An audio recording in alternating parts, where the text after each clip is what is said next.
They silent re-seeking. The Nexus Alliance thought they had won. Their warships had darkened Earth's skies 5 years ago. Their plasma cannons had scorched humanity's homeworld until the oceans boiled and the cities crumbled. The broadcast of Earth's fall had been transmitted across every settled system, a warning to those who might resist. Resistance is futile. Submission is survival. The galaxy has a new order. Surviving human colonies scattered across the stars went silent, hiding their transmissions, burying their settlements deeper underground, or dispersing into nomadic fleets that never stayed in one place long enough to be found. It wasn't surrender, it was survival. The Nexus Alliance declared humanity broken. Another primitive species that had reached too far, too fast. Their homeworld reduced to ash, their leaders dead or captured, their military scattered. A footnote in the grand history of the Alliance's expansion. They were wrong. Captain Maya Chen stood on the bridge of the Phantom, a stealth vessel that officially didn't exist in any registry. Her ship was blackened carbon composite, designed to absorb rather than reflect. Sensor signals, light, heat, the perfect ghost. For 5 years, she and her crew of 37 had maintained radio silence, moving between the shadows of gas giants and asteroid fields, watching, waiting. Captain, her communications officer, Raj, called softly. "I'm picking up a distress signal. Coded frequency. It's from Helios 9. Maya's expression remained neutral, but her eyes narrowed slightly. Helios 9 was an agricultural colony, one of the few that had supposedly accepted Nexus occupation peacefully. The residents there grew food that fed half a dozen other systems. The Alliance considered it pacified. "Let me hear it," she said. The message was simple. The harvest is burning. The farmers need rain. It was code. The resistance on Helios 9 was active and in trouble. Maya studied the star chart. They were 3 days from Helios 9 at maximum stealth speed. Responding meant breaking 5 years of silence. It meant potentially exposing themselves when the entire strategy had been to remain hidden, to survive. "What are your orders, Captain?" asked Commander Takeda, her XO.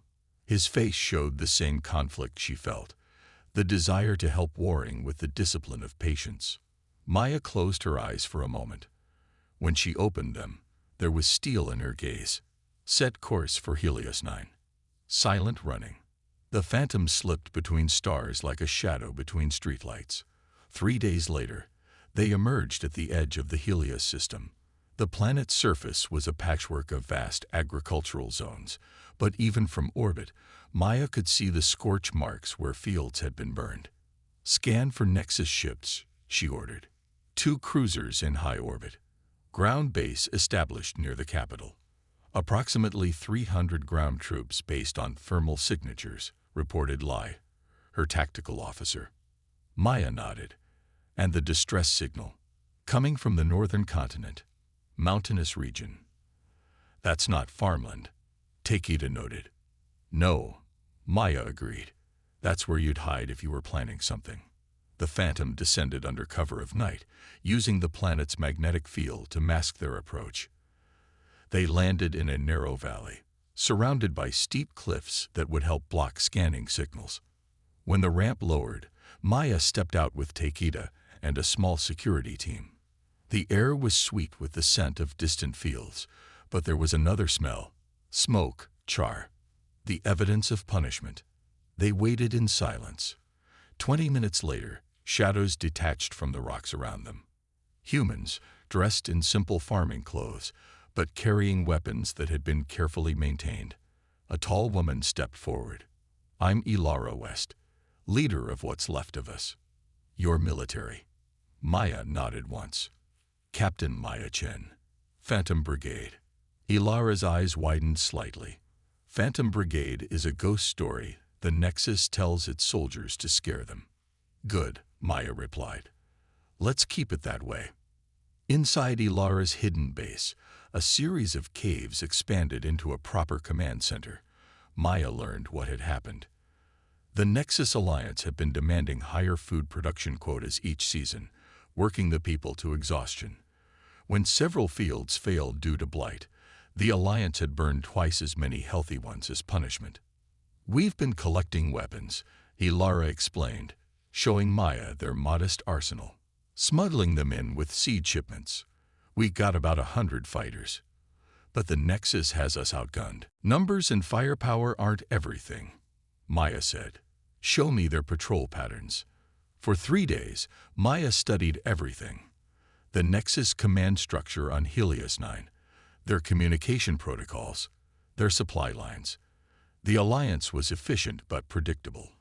They believed themselves unchallenged, and that made them vulnerable. "Here's what we're going to do," Maya announced to the combined group of resistance fighters and her crew.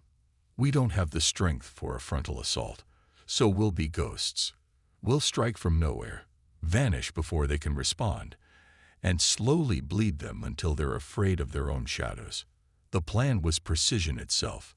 The Phantom's advanced systems could jam Nexus communications in targeted areas.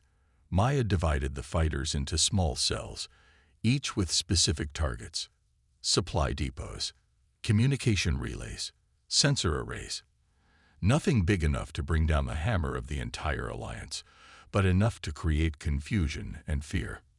"Remember," she told them the night before they began, "they believe they've already won. Their victory is their weakness.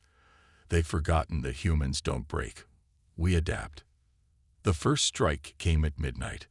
3 small teams hit communication relays simultaneously across the continent. By the time Nexus security forces arrived, the saboteurs were gone, leaving behind only disabled equipment and confusion. The second night, they hit 4 supply depots. The third night, they disabled the main power generator for the Nexus headquarters, forcing them to switch to backups. No casualties, no direct confrontation, just the growing sense among the Nexus forces that they were being watched, hunted by an enemy they couldn't see. On the 4th day, the Nexus commander made his first mistake. He split his forces, sending half his troops to protect key installations, exactly as Maya had predicted. "They're stretching themselves thin," she told her team. "Now we hit something that matters." The target was the orbital defense station, the system that would alert the Nexus cruisers if another ship entered the atmosphere. A small team led by Takeda infiltrated the facility using maintenance tunnels that had been built by humans before the invasion. The Nexus never bothered to seal them. Why would they? Resistance was dead. Takeda's team didn't destroy the facility. That would bring immediate retaliation. Instead, they reprogrammed it. Now, the scanners would show only what Maida wanted them to see. When the first smuggled weapons cache arrived from sympathizers in a neighboring system 2 days later, the sensors reported nothing but atmospheric disturbance. When 3 more resistance cells were activated in other settlements, the Nexus remained blind. 2 weeks into the operation, Maya stood on a hillside overlooking the main Nexus base. Beside her, Ilara watched as confusion reigned below. Alarms sounded randomly. Troops rushed from one point to another, responding to phantom threats. "They look scared," Ilara observed. "They should be," Maya replied. "They thought this was over. They thought we were beaten." She turned to face the resistance leader. "But they forgot something important about humans." "What's that?" Ilara asked. Maya's eyes reflected the distant fires as she answered. "We only lose when we stop fighting." In the command center of the Nexus base, Commander Varix slammed his fist into the console. Another sensor ghost, another wild chase, another night without sleep. "Sir," his lieutenant said nervously, "Command is requesting an update on the situation." Varix stared at the report he prepared. How could he explain that a supposedly pacified colony was slipping through his fingers? How could he tell his superiors that his troops were jumping at shadows? "Tell them," he began, but alarms cut him off. "Explosion at the south perimeter," someone called out. Through the window, Varix saw a plume of fire rising. As he watched, 3 more explosions bloomed across his base. Not random. Coordinated. Precise. The message was clear. Nowhere is safe. Sir, the communications officer called. We've lost contact with the northern outpost. Varex felt a chill run down his spine. The resistance wasn't just lucky. They were being led. They were being trained. The humans have found a leader, he whispered. On the Phantom, Maya received the latest reports from her teams. Every objective achieved. Minimal casualties. The Nexus forces were becoming increasingly erratic, making more mistakes. They're calling for reinforcements, Raj reported from communications. Maya nodded, having expected this. How long? 3 days at standard speeds. Then we have 3 days to prepare our welcome. Maya turned to her tactical officer. Lily, it's time for Phase 2. Signal the other cells. We're about to remind the Nexus Alliance why they should have made sure humanity was truly defeated. As night fell across Helios 9, fires burned at strategic points across the continent. Signal fires, messages spreading from one resistance cell to another. The silent war was about to find its voice. And in orbit, hidden in the shadow of Helios 9's largest moon, the Phantom systems began broadcasting on frequencies that had been silent for 5 years, calling to other ghosts, other ships that had disappeared when Earth fell. The message was simple. The hunt has begun. HFY of Earth. They're calling it the Ghost Rebellion, said Raj, monitoring the encrypted Nexus communications. Their commanders are getting desperate. Maya nodded, studying the tactical display. 3 Nexus warships had arrived in the Helios system as requested, but they were hanging back, unwilling to commit their forces without understanding what they faced. Their caution was telling. The alliance that had boldly devastated Earth was now hesitating before engaging an enemy they couldn't even see. Ghosts, she murmured. I like that. Over the past month, what had begun as a localized resistance on Helios 9 had spread to neighboring systems. The strategy remained the same. Strike from shadows, disappear before retaliation, create confusion, and build strength in silence. No colony openly declared rebellion. That would bring the full might of the Nexus Alliance down upon them. Instead, shipments failed to arrive. Communications became unreliable, and Nexus patrols found themselves ambushed by enemies who seemed to materialize from nowhere. Commander Takeda entered the bridge, his normally stoic expression showing hints of excitement. The last transmission was received. New Aberdeen, Proxima Centauri, and Galileo Station are all reporting in. They're with us. Maya allowed herself a small smile. The colonies that had gone dark after Earth's fall weren't just hiding. They were preparing. The careful signals the Phantom had been broadcasting for the past weeks had reached other human ships, other commanders who, like Maya, had chosen strategic retreat over suicidal last stands. And our special package? She asked.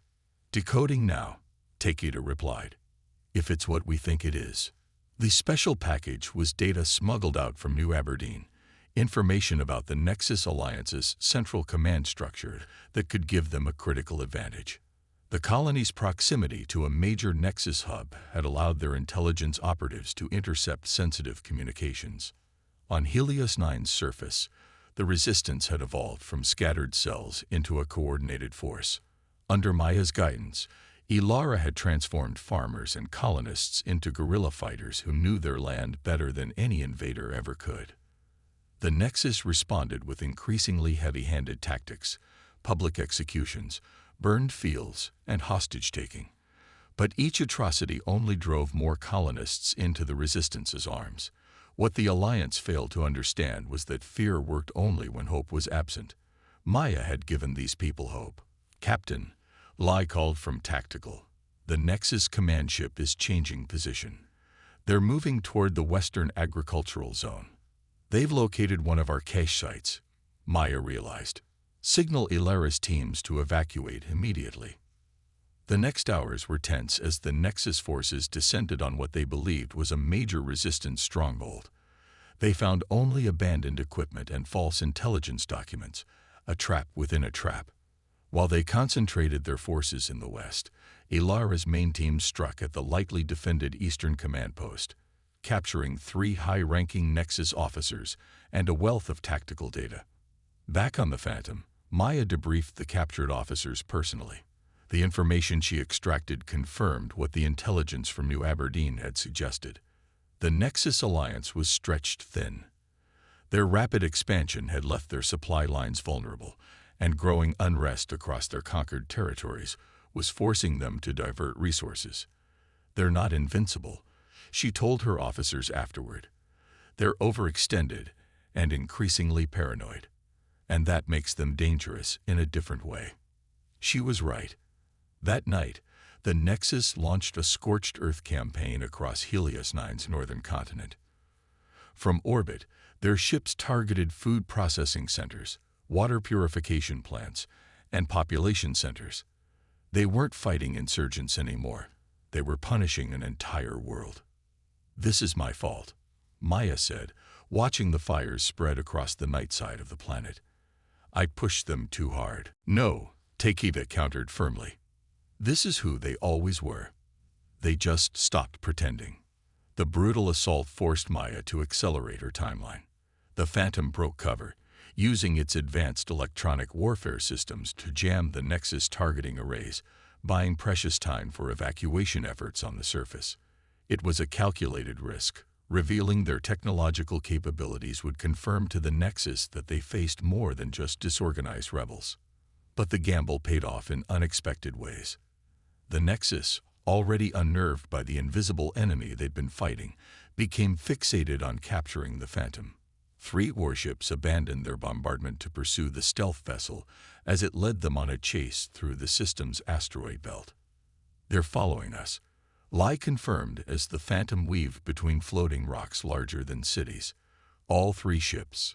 Maya's plan had counted on perhaps 1 ship giving chase. Having all 3 pursue them was both a blessing and a complication. "Adjust course for the coordinates I'm sending now," she ordered, "and prepare for proximity detonation of our shadow mines." These shadow mines were another innovation born of necessity, stealth weapons deployed during the Phantom's earlier patrols through the asteroid belt. Undetectable by standard Nexus scans, they were now about to demonstrate their effectiveness. The first Nexus ship didn't even have time to register the explosion that tore through its port side. The second managed evasive maneuvers but strayed directly into the path of a second mine cluster. The third pulled back, but by then, the damage was done. 2 capital ships crippled, the third in retreat.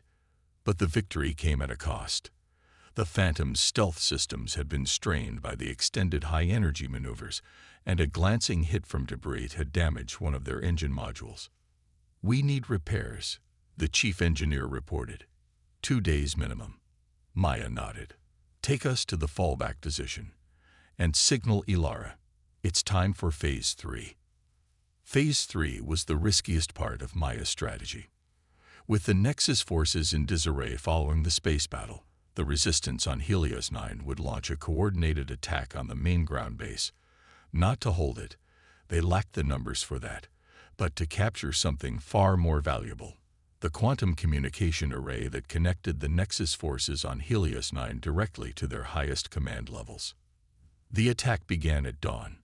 Ilara led 300 fighters, farmers, teachers, and engineers who had found steel in their souls, against a force twice their size, but half as determined.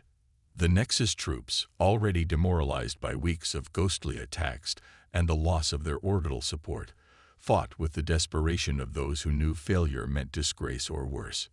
By midday, the outcome hung in the balance.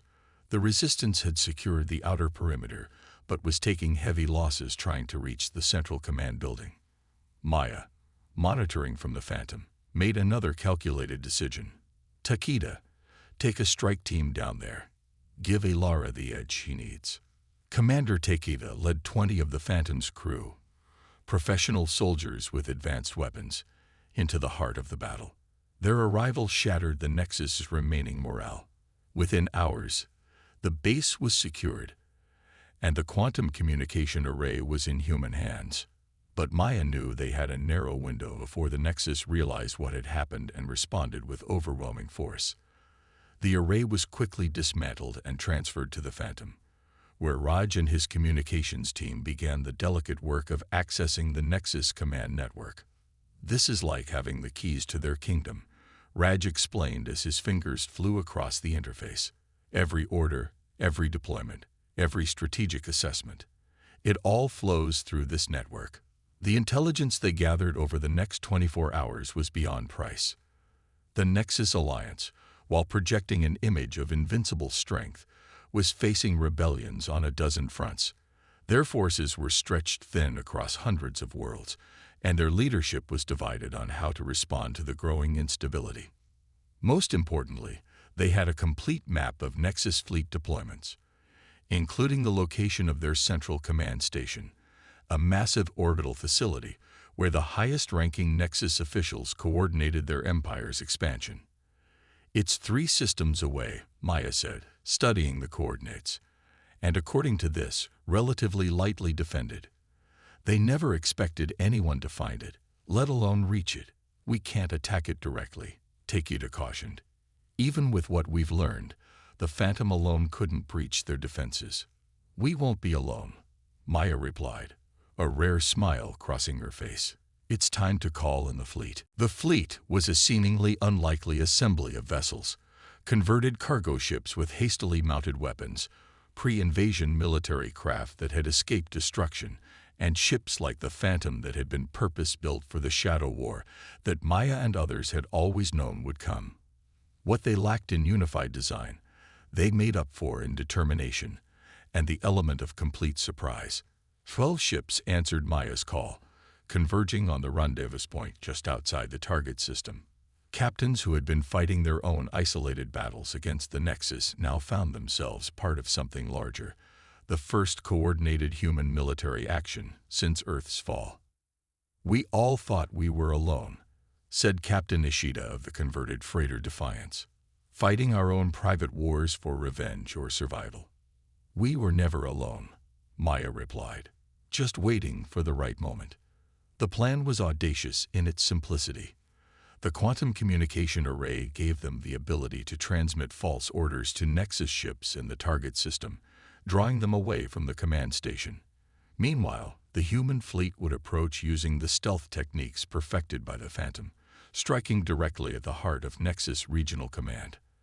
As they prepared for the jump to the target system, Maya addressed the combined crews over a secure channel. 5 years ago, they burned our homeworld and declared humanity finished. They believed we were broken, scattered, and defeated. They were wrong. We didn't break. We evolved. We didn't scatter. We multiplied. And we were never defeated. We were just waiting. The human fleet moved like shadows through the void, approaching the massive orbital station that served as the Nexus command center for this sector of space. Thanks to the false orders transmitted through the captured communication array, the station's defensive perimeter was thin, its commanders unaware of the threat converging on them. The battle, when it came, was swift and decisive. The Nexus, caught entirely unprepared for an attack on what they considered a secure location, found themselves facing an enemy that knew their protocols, anticipated their responses, and struck with the accumulated fury of 5 years of oppression. The Phantom led the assault, its advanced systems cutting through the station's external defenses, while the rest of the fleet engaged the few Nexus ships that remained nearby. Maya directed the operation with the precision of someone who had played this scenario in her mind countless times. "Target their communication arrays first," she ordered. "Then power systems. I want them isolated and blind before our boarding teams go in." The station commander, a high-ranking Nexus official named Supreme Director Kavos, found himself trapped in a rapidly deteriorating situation.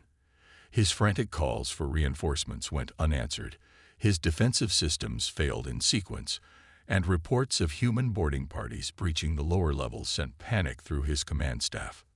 When Maya Chen herself led the team that stormed the central command deck, Kavos stared at her with incomprehension. "This is impossible," he said, his translator struggling to convey his shock. Humanity was defeated. Maya smiled coldly as her troops secured the room. That's the problem with declaring victory too soon, Director. Sometimes, you miss what's happening in the shadows. With the command station captured, Maya had access to the entire Nexus communication network for the sector. The message she broadcast was simple but profound. This is Captain Maya Chen of Humanity's Resistance Forces. Helios 9 has been liberated. The Nexus command structure for this sector has fallen. To all human colonies, the time for hiding is over. The time for reclaiming what is ours has begun. The response exceeded even her expectations. Within days, uprisings erupted across a dozen systems. Nexus forces, already stretched thin and now cut off from central coordination, found themselves fighting isolated battles against populations they had thought pacified. On Helios 9, the celebrations lasted for days. Fields that had been burned were replanted. Buildings destroyed by Nexus bombardment were rebuilt. And in the center of the main settlement, a memorial was erected, not just to those who had fallen in the liberation, but to Earth itself. Maya stood before this memorial on her last night on the planet. The Phantom would depart at dawn, heading to the next battlefield in what was quickly becoming a full-scale war of liberation. Ilara found her there, staring at the simple stone monument. "They're already calling it the Chen Doctrine," she said. "Strike from shadows, build alliances, target command structures rather than fighting force on force."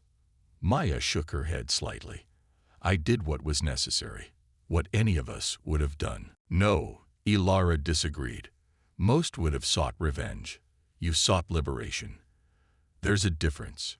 She paused. "Will you win? Can humanity really drive the Nexus back?" Maya looked up at the stars, thinking of the battle still to come, the long road ahead. The Nexus made a fundamental mistake. They thought destroying Earth meant destroying humanity. But we're more than a planet. We're an idea. And ideas, once set free, are impossible to contain.